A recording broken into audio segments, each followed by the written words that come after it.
Disrespected again. That seems like the slogan, the motto, if you will, going around stores, Connecticut, huh, Ryan? As we just learned about the AP poll, fresh off the AP poll standings today, a little after 5:30 on this Monday, November the 21st. But hey, nonetheless, victory Monday. Nothing like a taste of victory. And I tell you, a big one. You did very well again on that recap by yourself. I appreciate that a lot. I have to tell you, man, you're right. I watched your recap and I did miss a good one. I did miss a good one. A lot of big highlights in that game. And again, I was surprised that, like you, even though I told you I almost predicted the right score, I said 90-70. Go back and watch the video, 90-70. And what was it? 91-69. Pretty close. Only one off on either side of the score there, so that's Uh, pretty impressive. But yeah. yeah, I mean, like you said, that seems to be the notion, I guess you could say, around UConn or the big talk of discussion for these past couple weeks is UConn is kind of being disrespected, and I know that's what a lot of you guys think that are fans of the UConn Huskies. And now with them having UConn at 3 for week 3 in the AP poll, I know a lot of you are probably a little mad to see that and kind of feel a little disrespected, and I can definitely understand why. After UConn handling both of their opponents this week pretty easily, the Texas game, NC State, it was a little bit of fight, but the score at the end wasn't really that close for both of the games. Obviously, UConn beating number 3 Texas and number 10 NC State, but South Carolina remains at number 1, defeating Stanford in overtime on Sunday, staying undefeated, of course. And it's interesting, like I mentioned, they kept Stanford at number 2. But I mean, I kind of understand and I kind of get it at least a little bit because it was a really close game, right? And honestly, Stanford should have beaten South Carolina. If you guys watched that game, Stanford was up by 2 with 4 seconds left, and South Carolina inbounded the ball. Aaliyah Boston got it, and she just kind of threw it up, threw it up at the basket there, and got a lucky roll. But it went into overtime, and South Carolina was able to pull away. But yeah, I mean, I can kind of understand keeping Stanford at 2. They're still obviously a really good team, but they do have one loss, and UConn obviously being undefeated. So, but the rankings don't really matter that much as long as UConn keeps on winning. They obviously have Duke on Friday, and then depending on the outcome of the game, they either play Iowa or Oregon State on Sunday. So we'll just have to look forward to those games, I guess. But obviously, UConn will be without Dorka Juhas for both of those games. So hopefully we get her back next week. But they UConn looked pretty good without her yesterday. Yeah, so obviously we know that South Carolina is a major problem for anyone. I think we can agree on that, obviously.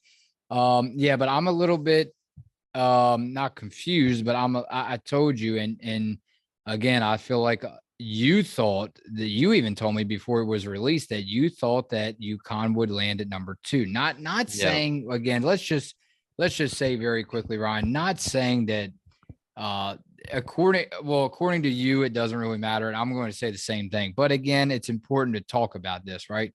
But again, at the end of the day, what does it really matter? We're just more or less it's discussion, and that's what we like to have fun to talk about this this AP poll because again, like you told me, Phil, it doesn't really matter where you stand come March. So, but I mean, it's interesting to see the thought process of what the different people think that makes this AP poll each week. Because again, you told me that you thought UConn would land at number 2.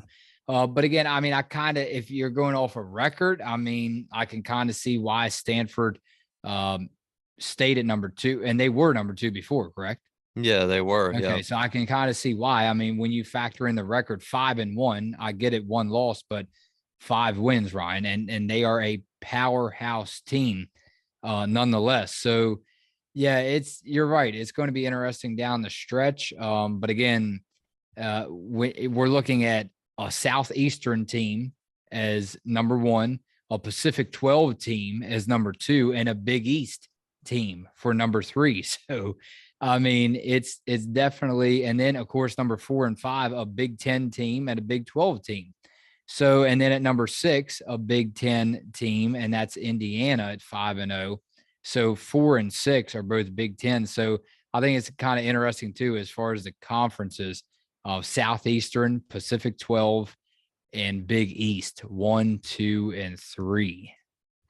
Yeah, and you talk about Stanford's record being 5-1, and to me, it's kind of the same case as NC State, as Stanford hasn't really played anybody too good. All five of their opponents, obviously unranked, not really, not really good basketball programs that they faced so far. But I mean, it was a very close game, and obviously, like I said, Stanford should have won, went into overtime, close loss, whatever. But UConn's played Texas and NC State at both at home, but they handled their business, and UConn honestly blew out NC State yesterday. It wasn't even close at the end. So it is obviously a little frustrating that UConn isn't it too. But like I said, I mean, it doesn't really matter now, as long as you have that number one next to your name come March is really what's most important, or as long as you have some number next to your name come March Madness time. But yeah, Ohio State at 4, Iowa State at 5, and Tennessee. Iowa State upset Tennessee last week, and Tennessee really rough start to their year, sitting at 2-3 right now, dropping all the way down to 23rd in the rankings. So very, very unusual from the Volunteers. They're always a really good basketball program. I'm sure they'll probably pick it up, hopefully, in the next couple weeks. But them sitting there at 2-3 and almost out of the top 25 is really unusual. Notre Dame, North Carolina, both 4-0, sitting at 7-8. And Iowa drops to number 9, which is a team, like I said, UConn could obviously possibly face in that tournament on Sunday, depending on the outcomes of the game. They got upset by Kansas State earlier in the week. They dropped to number 9. And then rounding out number 10 is Louisville, who's another team that got upset by Gonzaga in overtime. So a lot of upsets so far, which is pretty interesting to me, because really you don't really see that many upsets in women's basketball, especially this early in the month, only 3 weeks in. So it's it kind of makes it a little interesting with all these upsets, and it does kind of make it fun to see where the rankings are come the new week. But UConn at number 3, and maybe if they beat Duke and they handle Iowa, maybe they jump to number 2 next week. And give credit to Stanford hanging around, because how hard for, again, South Carolina won yesterday, but give credit to Stanford where it's due, because how tough is it not to only beat South Carolina, but how about, what if the goal was, I mean, this doesn't make any sense, but what if the goal was to take your opponent into overtime?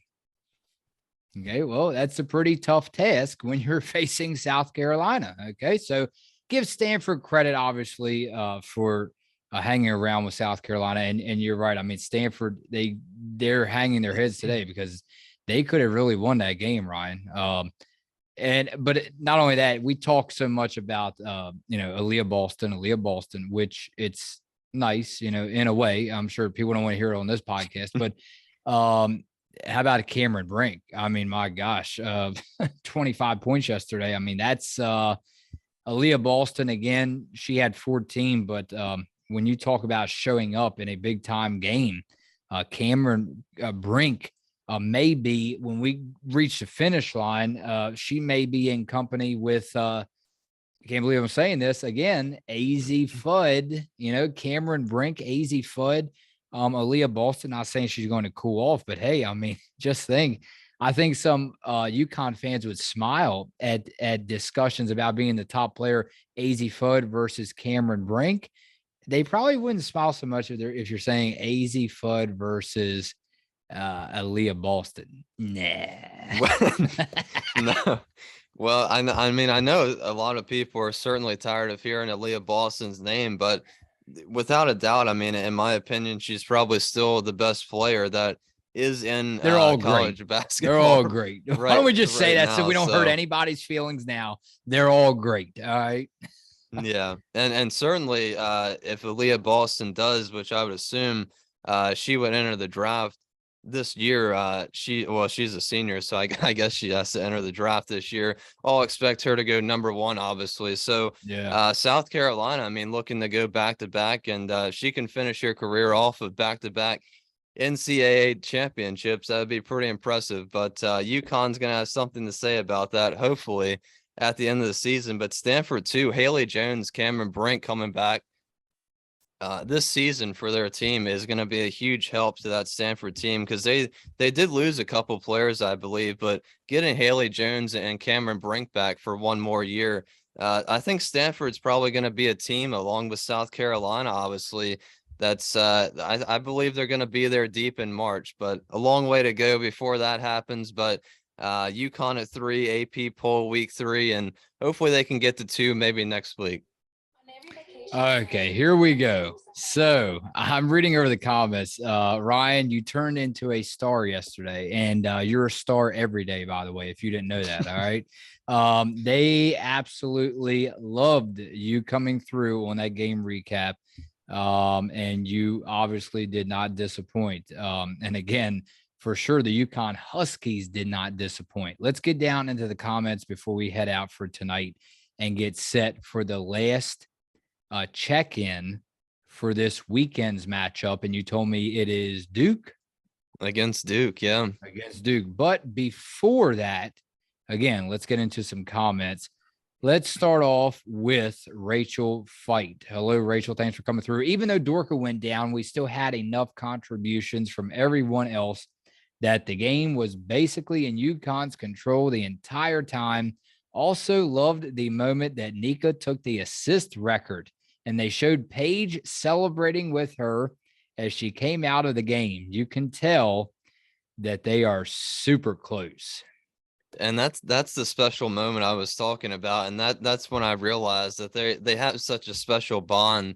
And certainly Nika Mule passing that record for in-game assists with 15, that was really something special to watch, because like I've said so many times before, or through the season so far in UConn's first 3 games, it's just amazing to me how much of an impact Nika Mule has.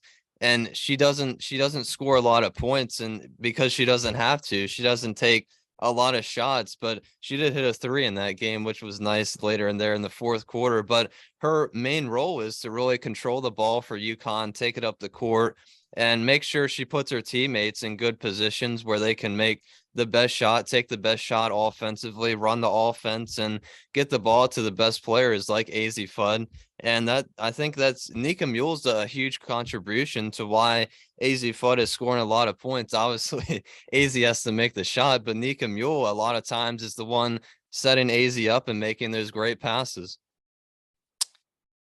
Colleen Ziemba, hopefully I'm saying the last name right. Colleen, thanks for coming through. Thanks for all the updates and info. You guys rock. Well, thank you. We certainly try, and that's the goal this year, is to keep everybody updated. And certainly we're going to have the last check-in and another 2-game week this week. So 2-game recaps, and hopefully it'd be nice to play Iowa on Sunday. Hopefully Caitlin Clark, because I'd like to see her play, but it's I don't know. It might be a tough game with Caitlin Clark in, but not sure if she's going to play yet. John Brubaker. Wow. John Brubaker goes, Ryan, Listen Up is my go-to source on YouTube for my beloved Lady Huskies.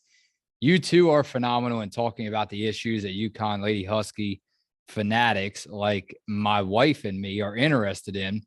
We were at the game, and it was amazing to watch our women get stronger and stronger, while North Carolina State, after playing the first 2.5 quarters competitively, just hit the wall, and we kept playing seamlessly. Lots of good signs. Glad the schedule is a little light for the next 2 weeks.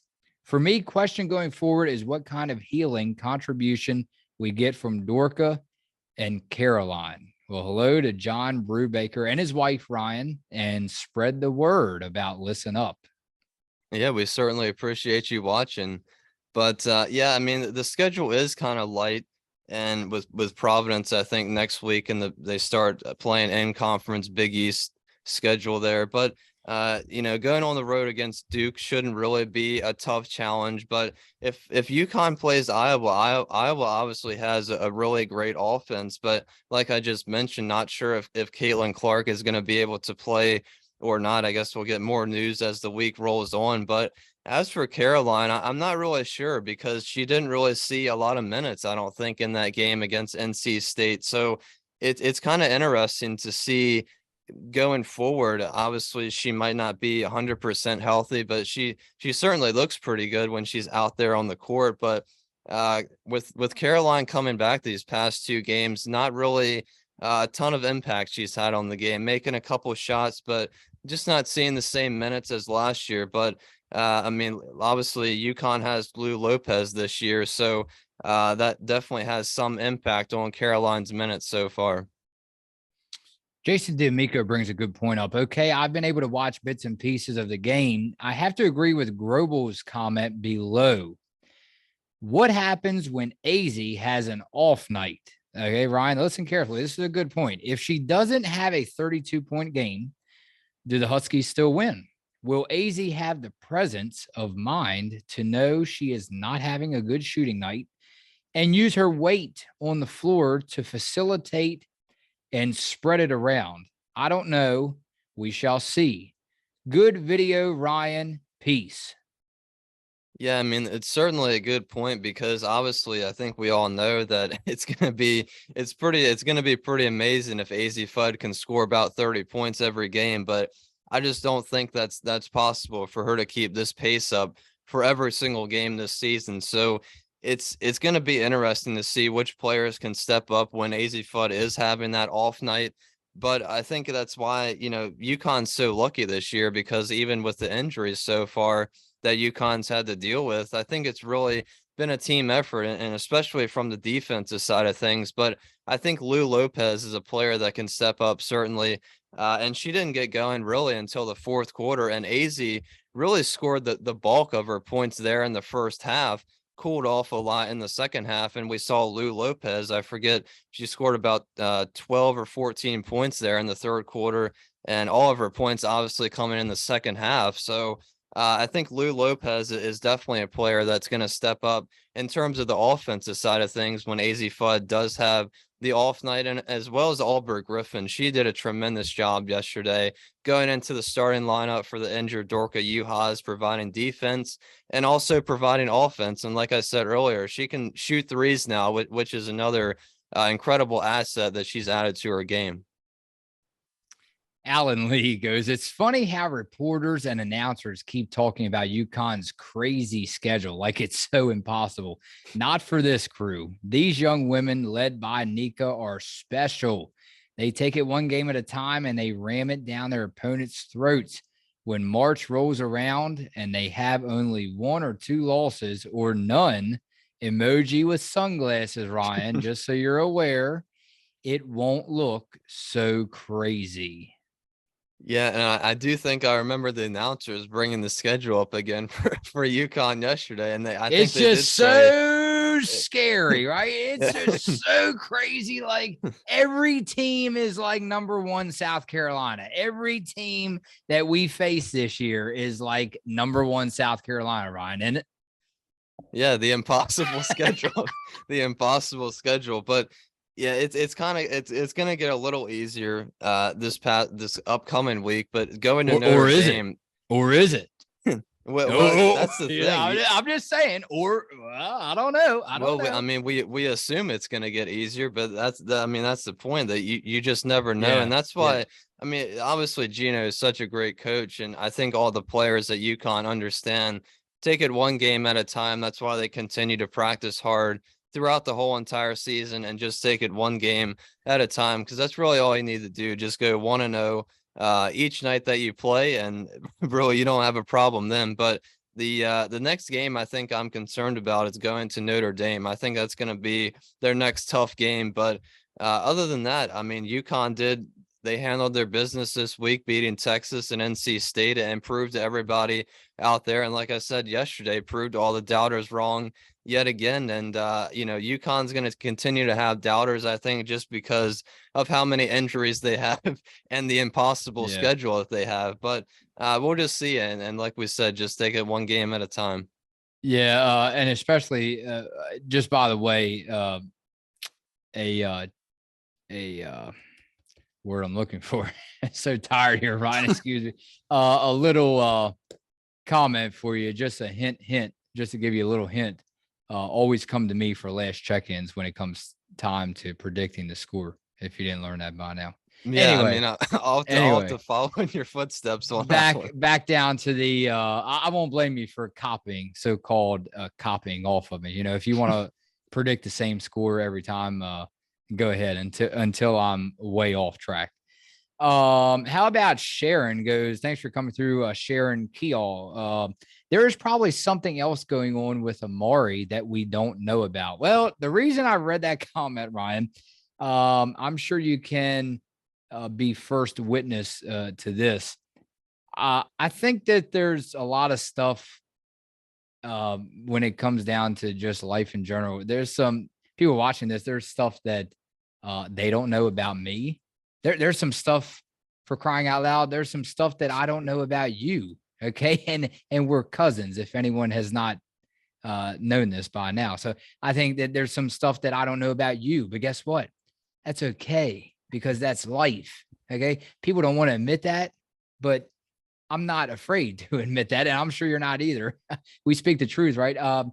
That's life. You're not going to know everything, and that's okay. So again, that comes down to media, and that comes down to Amari's privacy. Okay, you're not required to tell everything.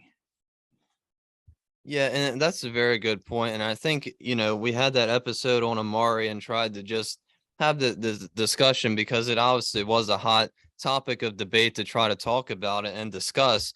But I think definitely, there's a level of concern, certainly for the fans and everybody that's been supporting Amari as long as with the 2 years that she's been here. And with her playing all those games last season, I think, there was kind of a hype factor even though she did get injured last season. But just I think all the expectations, obviously, all of these players have. But just speaking for Amari, I think there was obviously a lot of expectations coming into the year, and certainly, I mean, I can admit I wasn't. I wasn't this I'm really surprised at the way Aubrey Griffin is playing this year, and I don't really think a lot of people expected that out of her this early in the season, for her to just come on and play like that. And of course, Ayanna Patterson, the freshman, is playing great as well. So I just think for Amari, it's obviously possible there's something that we don't know about, and like you said, we don't have to know. We're not we're not supposed to know everything, right? So yeah, and with her not playing at all in that game yesterday, it's going to be interesting to see, moving forward in the season, if she does play, how many games she plays, how many minutes. But I think it's not really a huge concern right now for UConn with how good they're playing at the moment. But and certainly Aubrey and Ayan are holding it down low in the paint. So for Amari, I just think, focusing on her game, and obviously there certainly could be something going on that we don't know about. But let's just hope that she sees more minutes, gets in more games, and can possibly get in the rhythm.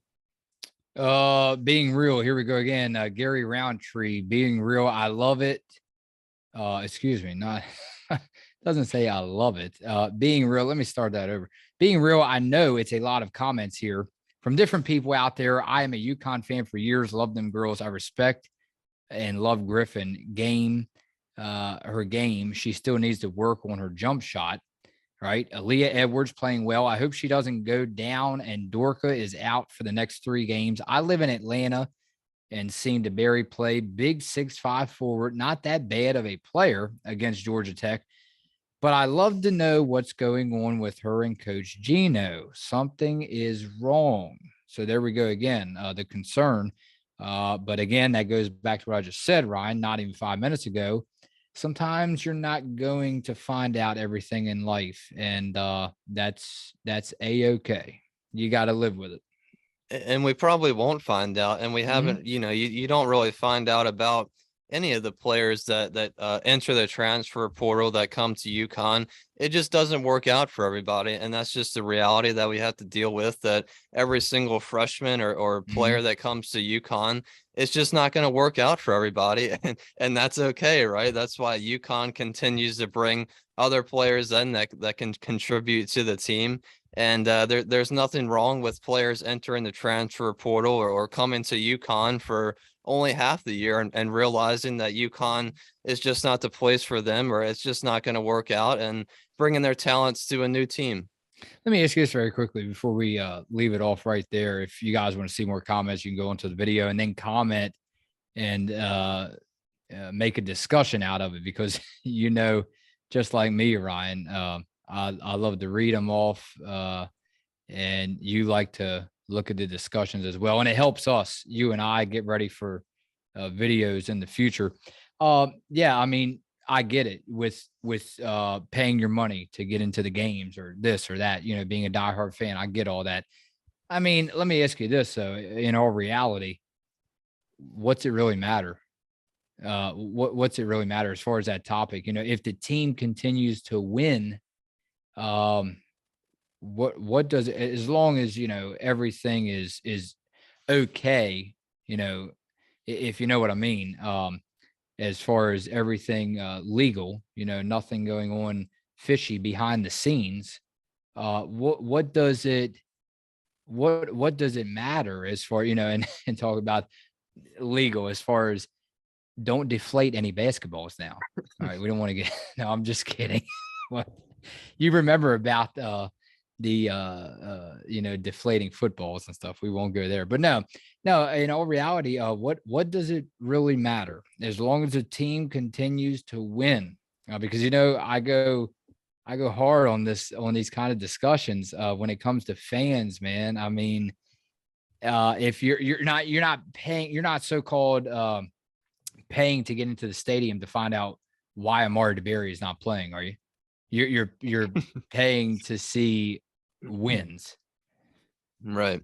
Well, I think for me, I think it's kind of a different scenario when you're talking about comparing, if you compare professional sports to Yeah. college sports. I mean, you go to a professional game or look at a professional team, and there's more players on the team. So, Mhm. to me, when you look at college basketball, and we're talking about the UConn Huskies women's team, or just college basketball rosters in general, there's just really not a lot of players that get to, experience that kind of or just be on the team in general. And that's why it's so hard to play at UConn or really any other school, is because there's obviously a limit to the amount of roster spots you can have and the amount of scholarships the team can hand out. So I just think for Amari DeBerry and all the other players on this team, the fans, the diehard fans of the Huskies, get really I don't know the word I want to use, but they get really into these players, and Yeah. they want to see them all do good. They want to see them all contribute to the team. They want to see them all grow up and grow into a star here at UConn, which we've got to see over a lot of the years. All of you guys have got to see that with countless a number of players. But like I said before, it just doesn't work out for every single player that's going to come here, and that's okay. But I do realize the understand and I do understand the level of concern that everybody just wants all the players to do good that come here and get the Yeah. most minutes they can see on the court, and score the most points and all of that good stuff. But like I said, it unfortunately just doesn't work out for everybody. But there's still a long way to go in the season, and as many injuries as we've seen so far, it still is a possibility that Amari could possibly play. All right, Ryan. I know that you need sleep and I need sleep. So we will cut it short right there, Ryan, and we will get set for the last check in. A quick turnaround. It's a busy time when the season is in. Phil and Rye on Listen Up.